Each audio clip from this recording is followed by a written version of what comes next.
Assalamualaikum warahmatullahi wabarakatuh. Pada pertemuan kali ini kita meneruskan pembahasan tentang kaidah al-yakin la yuzalu bisyak. Di part pertama tadi saya menyinggung tentang kaidah ini biasanya dipergunakan untuk uh, hubungan seorang hamba dengan Tuhannya, yakni disebut-sebut sebagai ubudiyah.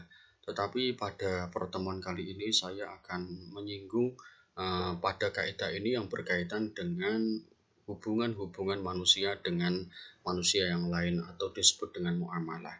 Nah, untuk kajian metodologi sosial itu ada beberapa.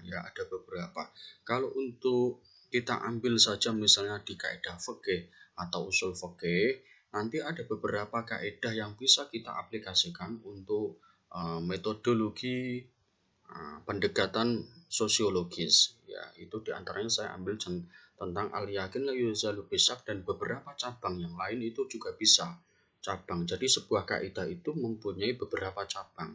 Beberapa cabang nanti berarti contohnya juga bisa diaplikasikan untuk ini.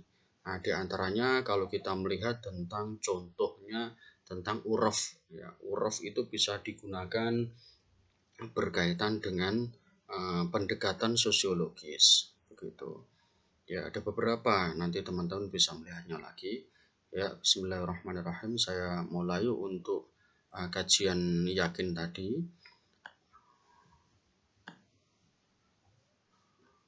Untuk di part pertama saya sudah menyinggung ada beberapa istilah-istilah, ya, ada istilah-istilah yang berhubungan dengan kaidah ini, ada yakin, ada gulabatudun, ada tun, ada syak, dan diantaranya yang terakhir ada wahm. Nah, untuk kajian muamalah ini aplikasi kaidahnya seperti ini.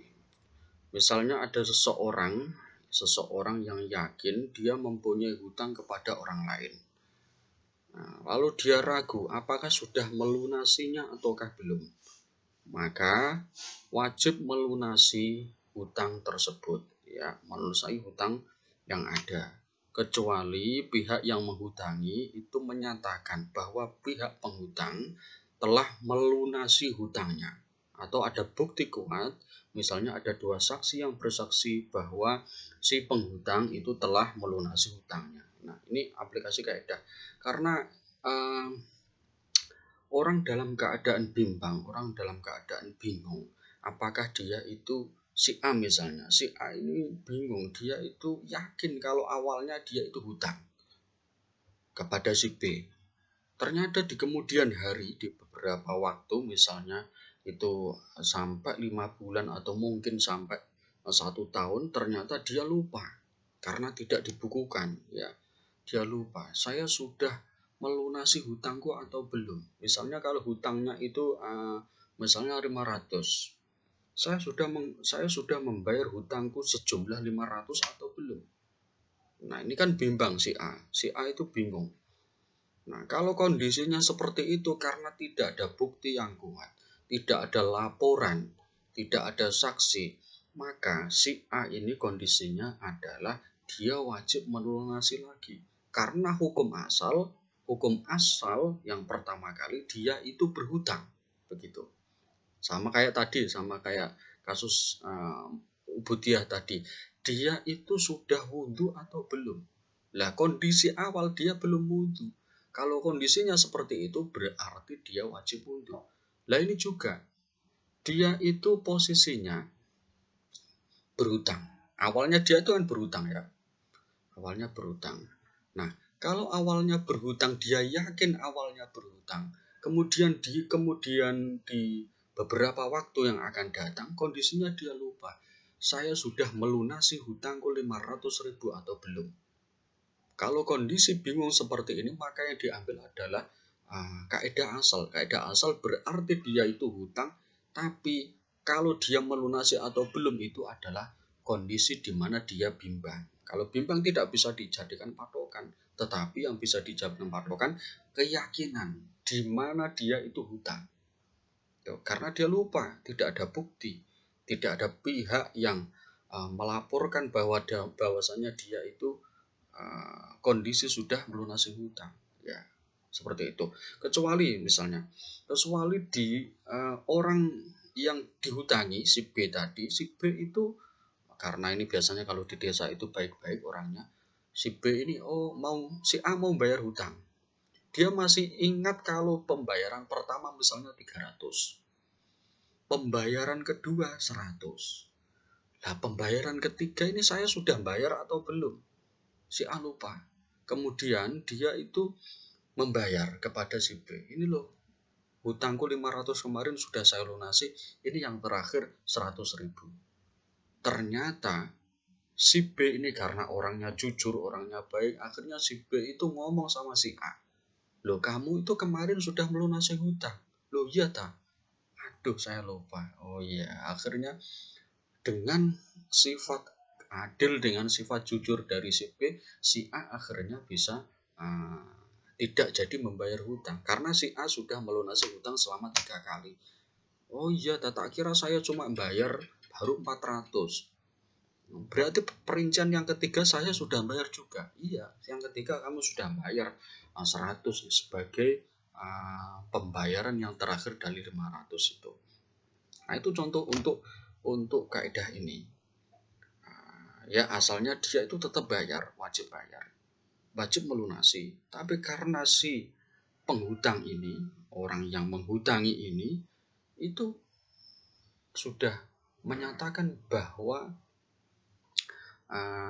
dia sudah bayar secara lunas, maka keterangan itu bisa menjadi bukti. Atau bukti kuat misalnya ada 2 orang saksi, ya. 2 orang saksi misalnya, 2 orang saksi itu berarti misalnya si A itu hutang kepada si B. Lah, saksinya siapa? Ketika transaksi hutang piutang, ternyata ada 2 saudaranya yang mengikuti. Satu namanya Budi, yang kedua namanya Roma. Budi dan Roma itu melihat transaksi antara si A dan si B. Nah, ketika pembayaran hutang, si Budi dan si Roma itu mengetahui pembayaran hutang yang dilakukan si A kepada si B. Nah, kalau saya contohkan tadi itu pembayarannya 3 kali, 300, 100, kemudian 100. Maka kedua orang ini yang benar-benar bisa dipertanggungjawabkan kesaksiannya, karena dia itu adalah dalam kondisi misalnya dalam ilmu hadis ada namanya jarh wa ta'dil. Dalam ilmu fikih juga ada. Kesaksian 2 orang itu bisa dipertanggungjawabkan atau tidak. Kalau tidak berarti ya kita cari bukti lagi. Notanya tidak ada, buktinya tidak ada. Nah, itu kan repot. Makanya harus ada transaksi itu, harus ada nota minimal, ya. Ada tanda tangan atau nota dari kedua belah pihak. Atau memang itu saksinya, kalau saksi ini adalah saksi yang adil, katakanlah dalam fikih itu dikatakan sebagai saksi yang adil, maka apa yang jadi pengakuan dari kedua saksi ini itu bisa dipertanggungjawabkan, ya. Artinya ketika dua belah pihak itu ada kontra di antara keduanya, penengahnya adalah 2 saksi ini sebagai bukti bahwa si A itu telah membayar kepada si B. Begitu. Kalau si A itu kondisi lupa, tetap bayar, ya. Kalau kondisi si B yang dihutangi itu ternyata orangnya baik dan ternyata dia itu betul-betul ingat bahwa si A itu sudah melunasi, berarti kan si A bebas, tidak jadi bayar hutang. Nah, begitu. Kalau ada cekcok lah, ini biasanya itu ada sama-sama lupa. Misalnya tadi hutang 500 itu sampai 5 tahun. Ya lupa. 1 tahun aja kadang lupa, apalagi 5 tahun. Lah ini saksi itu berfungsi. Tidak ada nota, tidak ada saksi, itu repot. Makanya nota itu harus ada, saksi itu juga diperlukan. Bila terjadi kedua belah pihak ini terjadi gap atau terjadi kesalahpahaman, yang satu si A mengaku sudah melunasi, si B mengaku dia belum bayar. Nah, itu kan repot. Makanya bukti ini perlu ya. Nah, untuk menghindari kesalahpahaman di antara kedua belah pihak, yang satu ngeklaim belum, yang satu ngeklaim sudah, yang si A itu ngeklaim sudah, yang berhutang, si B itu ngeklaim belum, itu kan repot. Makanya itu fungsinya. Kemudian saya melanjutkan untuk ini kaidah turunan. Kaidah turunan itu cabang-cabang dari kaidah al-yakin la yuzalu bisyak. Kaidah turunannya adalah al-aslu bara'atu dhimah. Ini saya ambil salah satu. Ada beberapa kaidah turunan tentang al-yakin la yuzalu bisyak. Teman-teman nanti juga bisa melihatnya di referensi usul fikih, di referensi kaidah fikih. Itu ada beberapa ya. Ini saya tampilkan dari salah satu contoh saja tentang kaidah al-yakin la yuzalu bisyak bisa dijadikan untuk metodologi pendekatan sosiologis. Ya, oke. Saya lanjut. Untuk kaidah turunannya adalah al-aslu bara'atu dhimmah. Hukum asal itu terbebasnya seseorang atau manusia dari tanggung jawab. Ya, ini terjemahnya kira-kira seperti itu ya. Al-aslu bara'atu dhimmah. Hukum asal itu adalah terbebasnya seseorang dari tanggung jawab. Nah, itu al-aslu bara'atu dhimmah. Maksud kaidah ini adalah bahwa manusia tidak dibebani atau disibukkan dengan hak orang lain ya, kecuali ada bukti yang menunjukkan kebalikannya.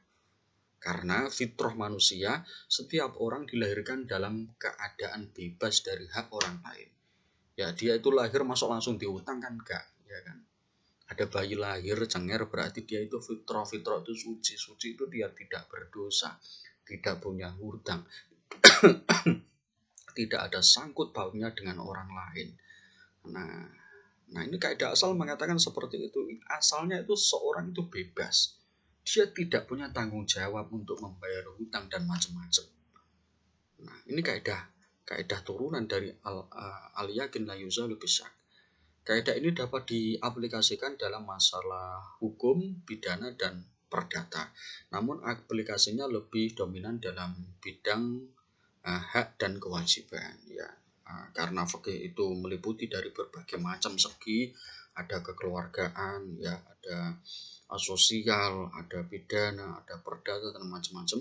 Nah itu kaidah ini biasanya lebih diaplikasikan kepada hak dan kewajiban seseorang ya, meskipun nanti juga bisa diaplikasikan untuk masalah-masalah yang berhubungan dengan pidana dan perdata. Oke, kira-kira itu wacana yang berkaitan dengan al-aslu bara'atu dhimmah. Nanti karena setiap kasus jika dihadapkan pada setiap kaidah, nanti masuknya pada kaidah yang mana begitu. Kaidah asal tetap al-yakin la yuzalu bisyak yang punya beberapa cabang, punya beberapa furu'. Nanti jika dihadapkan pada kasus-kasus tertentu, apakah dia itu masuk yang kaidah mana? Nah, itu maksudnya seperti itu ya. Oke, ini langsung saya untuk aplikasi kaidah dari al-aslu bara'atu dhimmah. Contohnya adalah dalam soal hutang piutang. Nah, saya gambarkan ini misalnya namanya adalah Ahmad. Ahmad mengadukan Budi bahwa Budi berhutang 50.000. Tetapi pengaduan itu tidak disertai dengan bukti atau saksi. Sedangkan Budi menyangkal merasa tidak punya hutang, maka pengaduan Ahmad tertolak. Begini, jika ada dua orang yang cekcok, saya gambarkan di sini adalah antara Ahmad dan Budi. Ahmad itu, Pak Ahmad, ini mengadukan seseorang yang bernama Budi. Lapor dia itu mengadukan Budi ke kepala desa misalnya. Nah, Pak Budi misalnya. Pak Ahmad ngomong kepada kepala desa. Pak Kepala Desa, Pak Lurah, ini saya punya teman, namanya Budi. Budi itu pernah berhutang kepada saya 50.000. Begitu. Tetapi kelemahan dari Pak Ahmad, dia tidak mampu menunjukkan bukti. Dia tidak mampu menunjukkan saksi. Buktinya mana? Nota tidak ada dari Pak Ahmad, apalagi dari Budi. Biasanya nota itu kan didobel, jadi satu untuk penjual dan satu untuk pembeli.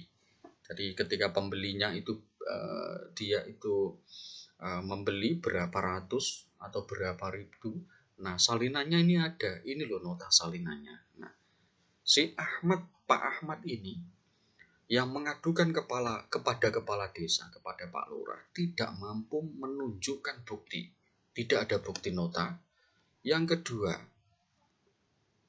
kelemahan dari Pak Ahmad ternyata tidak mampu menghadirkan seorang saksi. Ya, dalam fikih biasanya yang diitibar itu adalah, yang dipandang adalah 2 saksi jumlahnya. Saksi tidak ada, bukti tidak ada. Kalau ini bagaimana? Sementara Budi itu menyangkal kalau dia pernah berhutang kepada Pak Ahmad. Nah, kalau ada percekcokan semacam ini, ada pertengkaran semacam ini, itu bagaimana? Menurut kaidah tadi, al-aslu bara'atu dhimmah. Kalau al-aslu bara'atu dhimmah, berarti pengaduan dari Pak Ahmad yang tidak punya bukti, yang tidak punya saksi, berarti tertolak pengaduannya. Karena dianggap pengaduan yang lemah. Lemah tanpa bukti, lemah tanpa ada penguat. Seperti itu. Nah, ini kan kebalikan dari contoh kaidah yang pertama tadi, al-yakin la yuzalu bisa. Ya, kalau dia itu ragu, dia sudah membayar, melunasi hutangnya atau tidak, berarti wajib melunasi. Ya, kecuali ada bukti penguat kalau dia itu sudah melunasi.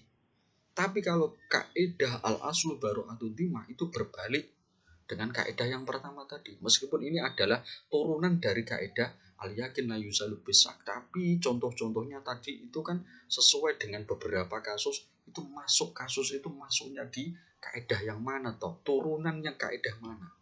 Kita harus cermat ini dalam bidang ini. Maka al-aslu bara'atu dhimmah yang asalnya seorang itu tidak punya tanggungan apa-apa, tidak punya tanggung jawab apa-apa. Di antaranya adalah contoh ini. Ahmad mengadukan kepada Budi, Budi punya utang. Sementara Ahmad tidak punya bukti dan saksi, maka pengaduan yang dilakukan oleh Ahmad ini secara otomatis tertolak, begitu lemah ya. Makanya teman-teman itu dalam hal ini utang piutang apalagi itu memang harus cermat, memang harus paling enggak itu ada bukti, ada nota, syukur-syukur ada bukti ya untuk sebagai penguat. Kadang-kadang memang di dunia di lapangan kita sehari-hari itu ada orang-orang yang dalam tanda kutip itu agak nakal atau nakal, sehingga orang yang bahasanya itu pinjem itu ketika di akhir tidak dikembalikan, dia malah menuntut buktinya mana, saksinya mana, padahal 2 orang saja. Dan biasanya ini yang lugu adalah orang-orang desa. Ini bahaya sekali ya. Makanya ketika dalam transaksi apapun itu minimal Anda punya nota, syukur-syukur ada saksinya sebagai penguat. Ada saksinya saja itu kadang dia yang hutang, yang punya tanggungan itu ngomong tidak. Makanya di kemudian hari biar tidak terjadi percekcokan, penting sekali untuk sebagai catatan ada nota dan ada saksi, begitu. Makanya anjuran Al-Quran itu jauh-jauh sudah menginformasikan tentang proses-proses muamalah yang kita alami sehari-hari.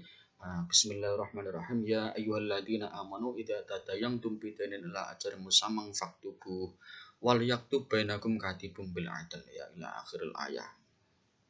Nah, ini kita sebagai orang mukmin, sebagai orang muslim itu ketika bertransaksi apapun ya, ini idza tadayantum bidainin ila ajalin musamman lagi ini. Kalau musamman itu kan tidak secara kontan ya, lah ajalin musamman ya, tetapi ini ada proses-proses yang apa ya, yang hutang piutang, yang apa tidak cash itu, yang tidak secara kontan, yang dicicil.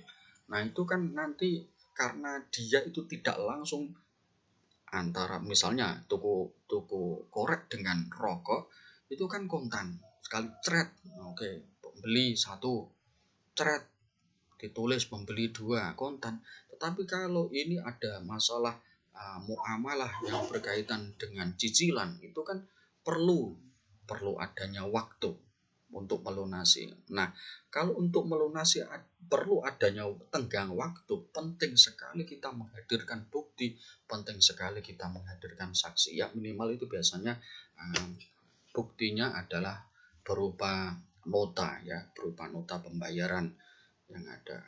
Faktubu ini disuruh menulis, jangan sampai diingat-ingat saja. Kalau 1-2 orang saja itu mending. Tetapi kita bertransaksi dengan banyak orang.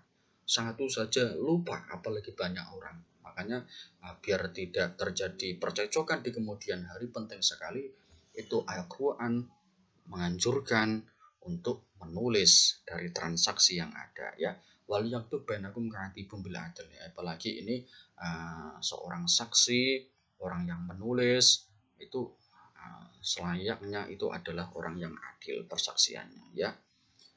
Itu saja dari urian saya. Terima kasih atas perhatiannya. Assalamualaikum warahmatullahi wabarakatuh.